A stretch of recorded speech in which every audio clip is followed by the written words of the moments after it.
Thank you for tuning in to part two of business valuation.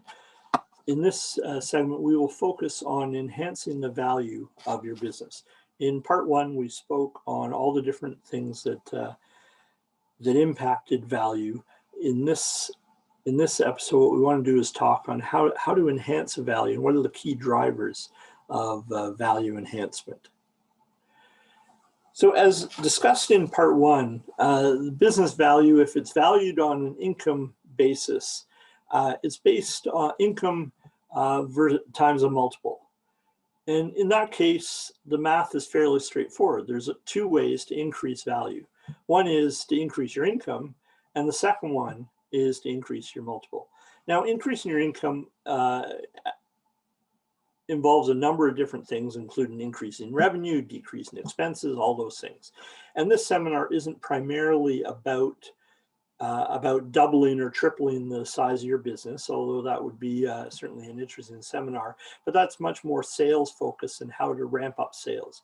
What I want to focus on today is more, given a certain level of business, how do you increase the multiple? How do you make any given business more valuable with what it's doing right now?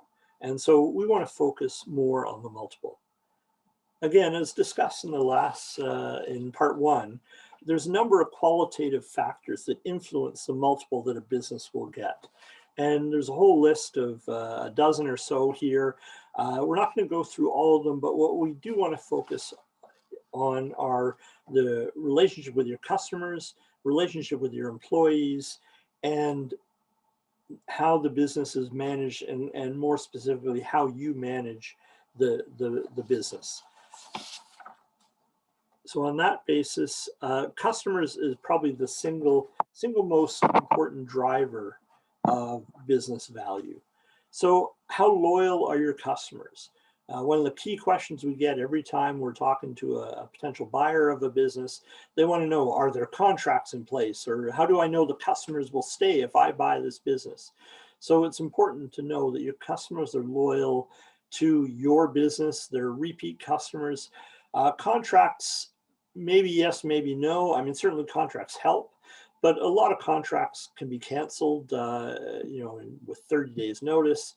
So it's really, what's more important than contracts is, are your customers loyal and are they happy?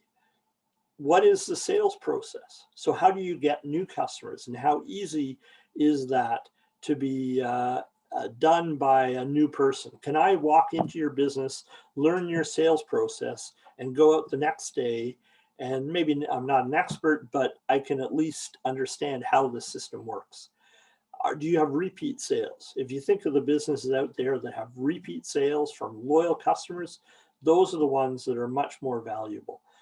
So if you think of, say, insurance businesses where people have to renew their home insurance or their auto insurance every single year, they typically stay with who they got. So businesses like that are more valuable than businesses that don't have those kinds of repeat sales.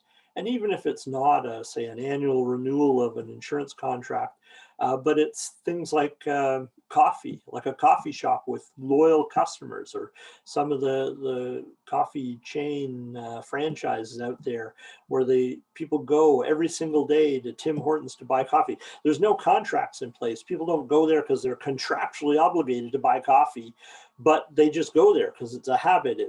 Their repeat sales. So all those things are good things to see in customers. That's what you want to see and to grow in your business, to make your clients more repeat customers or more annuity type customers than just one-off customers.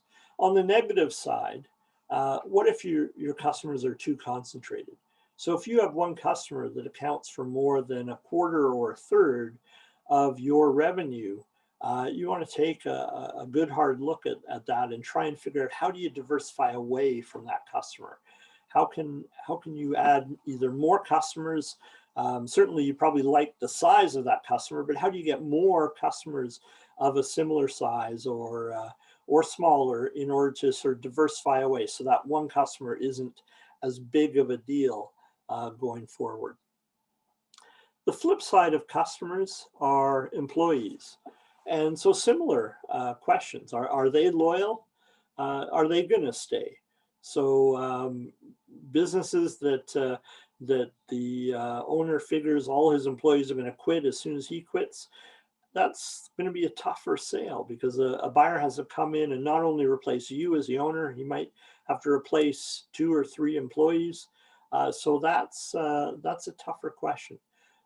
So are the employees loyal? Are they gonna stay? How trained are they?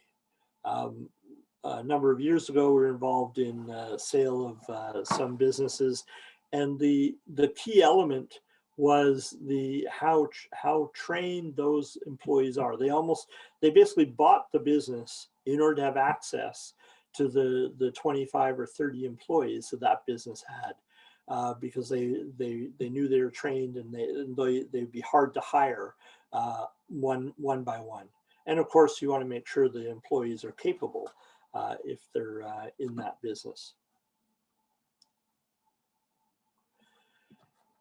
The the third thing that we want to touch on is management, and this is a double-edged sword. Like, you'd think, obviously, the better you are as a manager, you think that's a good thing. The more essential you are to your business, you would think that's a good thing.